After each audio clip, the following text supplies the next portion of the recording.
Hello friends, कैसे हैं आप लोग। उम्मीद करता हूं कि आप लोग बहुत अच्छे होंगे। तो फ्रेंड्स, आज की इस वीडियो में हम आपको बताने वाले हैं बिहार बोर्ड मैट्रिक परीक्षा 2021 के लिए मैथ में 90 प्लस मार्क्स कैसे आता है। जी हाँ, ये आपको इस वीडियो में कैसे आता है 90 प्लस मार्क्स मैथ में, देखो कैसे आता है। 100% वर्क करता है। सारा डिटेल्स बताऊंगा, कोई झंझट नहीं है। कैसे क्या पढ़ना है जिससे कि आपको 90 प्लस मार्क्स आसानी से आ जाए, क्योंकि जब नज़दीक में एग्ज़ाम होता है तो समझ में नहीं आता है कि मैथ में पहले क्या पढ़े पहले क्या पढ़े पहले क्या पढ़े, किस तरह का क्वेश्चन पूछा जाता है। तो सबसे पहले आपको क्या पढ़ना है मैथ में और कैसे 90 प्लस मार्क्स आएगा, वो मैं आप लोगों को इस वीडियो में बताऊंगा। तो चलिए शुरुआत करते हैं। बट उससे पहले यदि आप हमारे चैनल को सब्सक्राइब नहीं किए हैं, चैनल को सब्सक्राइब कर ले और साथ में बेल आइकन को दबाना ना भूले। तो चलिए शुरुआत करते हैं। दोस्तों, बात करते हैं। सबसे पहले ये समझिए कि आप लोगों को पता है कि 100 मार्क्स का मैथ होता है, ठीक है। इसमें 100 मार्क्स में 50 नंबर का ऑब्जेक्टिव क्वेश्चन पूछा जाता है। कितने नंबर का? 50 नंबर का। और 50 नंबर का सब्जेक्टिव क्वेश्चन पूछा जाता है। तो दोस्तों, इस 50 नंबर ऑब्जेक्टिव क्वेश्चन में इस बार 2021 में 100 ऑप्शन देगा और उसमें से कहेगा किसी भी 50 प्रश्नों का उत्तर दीजिए, ठीक है। किसी भी 50 प्रश्नों का क्या दीजिए? तो उत्तर दीजिए, आपको ये कहेगा। तो मैं आपको बता दूं कि दोस्तों, यदि आप 50 प्रश्न का उत्तर देना चाहते हैं, इस 100 में से किसी 50 प्रश्नों का आप उत्तर देना चाहते हैं, तो दोस्तों आपको सबसे पहले फार्मूला पे पकड़ होनी चाहिए। जी हाँ, सबसे पहले फार्मूला पे पकड़ होनी चाहिए और चैप्टर वाइज आपको क्या कर लेना है, चैप्टर वाइज आपको प्रैक्टिस करना है। क्या क्या प्रैक्टिस करना है मैं आपको बताऊंगा। पहले सब्जेक्टिव की ओर चलते हैं। सब्जेक्टिव क्वेश्चन में दोस्तों दो तरह के पूछे जाते हैं। सबसे पहले हम लोग सब्जेक्टिव में बात करते हैं लॉन्ग क्वेश्चन की। सबसे पहले बात करते हैं लॉन्ग क्वेश्चन की कि लॉन्ग क्वेश्चन में यानी कि दीर्घ उत्तरीय प्रश्न में कौन कौन से प्रश्न हमें पहले कर लेना चाहिए, क्योंकि आप लोगों को पता है दीर्घ उत्तरीय प्रश्न में टोटल 8 प्रश्न रहेगा और इसमें से कहेगा किसी 4 प्रश्नों का उत्तर दीजिए। तो मैं आपको बता देता हूं कि 4 प्रश्न कौन कौन से एग्जाम में पूछे ही जाते हैं, वो मैं आपको अभी इस वीडियो में बता देता हूं। तो समझिएगा, सारी बातें आपको समझ में आ जाएगा दोस्तों, सारी बातें आपको समझ में आएगा। दीर्घ उत्तरीय में लॉन्ग क्वेश्चन में सबसे पहले जो आपको बनाना है, ध्यान देना है, वो है ग्राफ विधि। कौन विधि? ग्राफ विधि से, यानी 2 समीकरण आपके पास दे देगा, 2 समीकरण आपको दे देगा और कहेगा कि इस 2 समीकरण को ग्राफ विधि से हल करें। हर साल पूछा जाता है और इस बार भी गारंटेड पूछा जाएगा, 100% पूछा जाएगा, कोई संदेह नहीं है दोस्तों। तो इससे ग्राफ से आपको 5 मार्क्स मिल जाते हैं।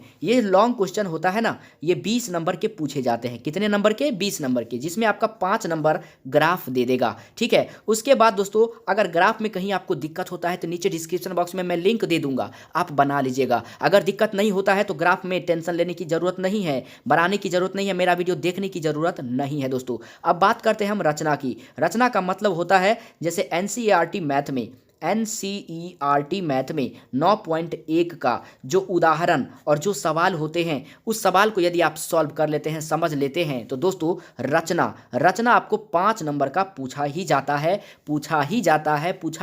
है और 5 नंबर आपके अपने हो जाएंगे। तो ये 5 नंबर और ये 5 नंबर हो गए आपके अपने, टोटल 10 नंबर। 20 नंबर में से आपका 10 नंबर अपना हो गया। यदि आप रचना से और ग्राफ से सवाल आपको बनाने आता है तो दोस्तों टेंशन लेने की जरूरत नहीं, 10 नंबर आपका अपना हो गया। और बताता हूं क्या क्या पूछता ही है। उसके बाद दोस्तों मैं आपको बात करूं, सबसे पहले मैं जो बात करूं वो जो पूछता है रचना, सॉरी दोस्तों, रचना हो गया 11 पॉइंट हो गया 1 और 11.2, ये रचना हुआ। 11.1 और 11.2 जो है वह रचना हुआ। 11.1 और 11.2 वो हो गया आपका रचना एनसीईआरटी मैथ के मुताबिक। इसका यदि आप उदाहरण और सवाल को सॉल्व कर लेते हैं तो 5 नंबर और 5 नंबर 10 नंबर आपका हो गया। उसके बाद जो होता है दोस्तों वो होता है एचडी चैप्टर, जिसे कि हाइट एंड डिस्टेंस, ऊंचाई और दूरी कहते हैं। एनसीईआरटी के मुताबिक 9.1, एनसीईआरटी के मुताबिक जो है वह 9.1 आप यदि कंप्लीट कर लेते हैं तो यहाँ से भी 5 नंबर आपके अपने हो जाएंगे। तो 5 नंबर और ये भी 5 नंबर, टोटल आपका अपना 15 नंबर कंप्लीट हो गया इस 20 नंबर वाले सवाल में। यानी कि दीर्घ उत्तरीय प्रश्न में 8 प्रश्न दिया रहेगा और इसमें से कहेगा 4 प्रश्न बताइए, तो 3 प्रश्न तो आपने हल कर लिया।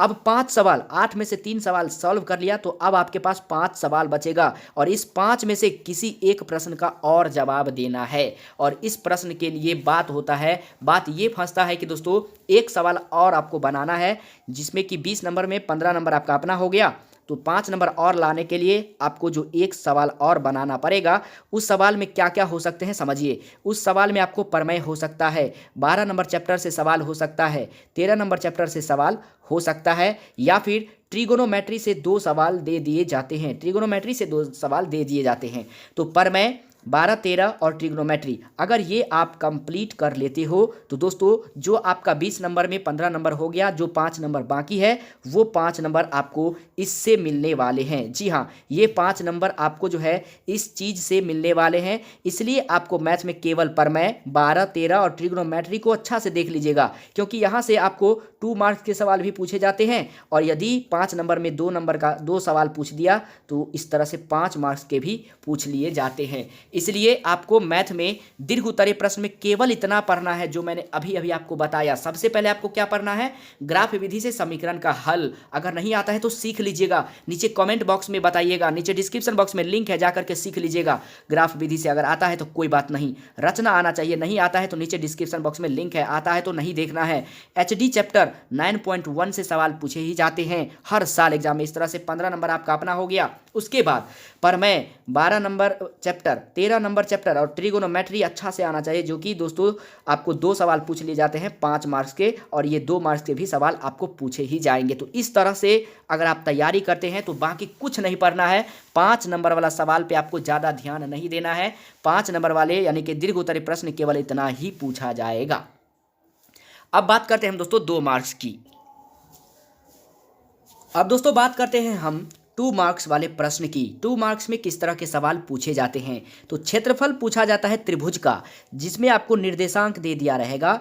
निर्देशांक जैसे 3 निर्देशांक दे देगा सवाल में और कहेगा इसका क्षेत्रफल ज्ञात कीजिए, तो इस तरह से क्षेत्रफल वाला सवाल आपको आना चाहिए। संरेखी वाला सवाल पूछ देता है, इस तरह से आपको निर्देशांक दे देगा और उसमें संरेखी लगा होगा, तो संरेखी क्षेत्रफल वाला में ही रहता है, उसको ध्यान से देख लेना है। यहाँ से आपको 1 से 2 सवाल देखने को मिलते ही मिलते हैं। उसके बाद बात करते हैं दोस्तों ट्रिगोनोमेट्री से। ट्रिगोनोमेट्री आप अच्छा से कर लेते हैं, हमने अपने चैनल पर ट्रिगोनोमेट्री को संपूर्ण खत्म कर दिया है। यदि नहीं देखे तो नीचे डिस्क्रिप्शन बॉक्स में लिंक दे दूंगा।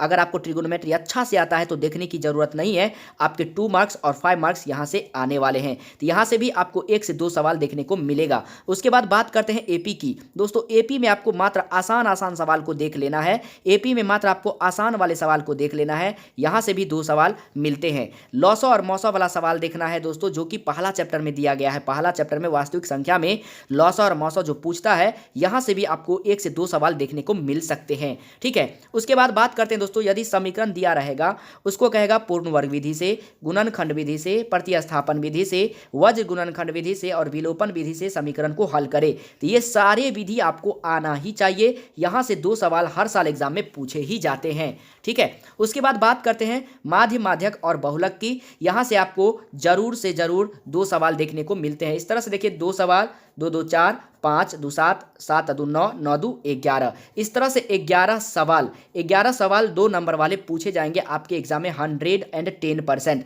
इस तरह से 11 सवाल अगर आप कवर कर लेते हैं तो 11 दूनी 22 नंबर आपका अपना हो जाता है।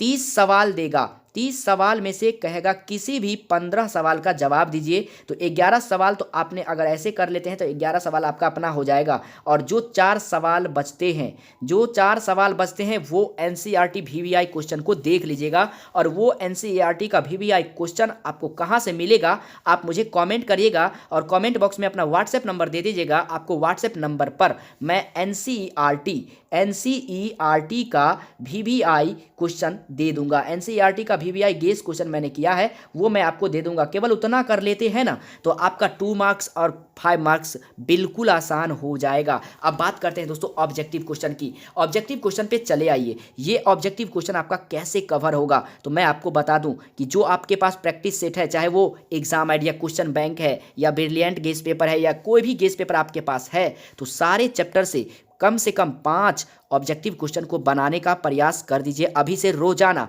मैक्सिमम जितना कर सकते हैं, लेकिन कम से कम 5 तो करना ही है, जिसमें आपको फार्मूला 110% याद होना ही चाहिए, 110% याद होना ही चाहिए। इस तरह से आपके 50 में 50 ऑब्जेक्टिव क्वेश्चन देखने को मिलते हैं। अगर इस तरह से आप लोग तैयारी करते हैं दोस्तों, इस तरह से, इस रूटीन से, इस नियम से ऐसे पढ़ते हैं कि मैथ में हमें क्या पढ़ना है क्या नहीं पढ़ना, आपको सारा चीज़ मालूम हो गया, तो दोस्तों मैं आपको गारंटी कहता हूँ 90+ या 95% मार्क लाने से मैथ में आपको कोई नहीं रोक सकता। ये वीडियो पसंद आए तो वीडियो को दबा के लाइक कीजिए, चैनल पर नए हैं तो चैनल को सब्सक्राइब कर लीजिए और साथ में बेल आइकन को दबाना मत भूलिए, और रोजाना रात 8 बजे लाइव क्लास आना मत भूलिएगा। तो मिलते हैं नेक्स्ट वीडियो में, तब तक के लिए जय हिंद, वंदे मातरम।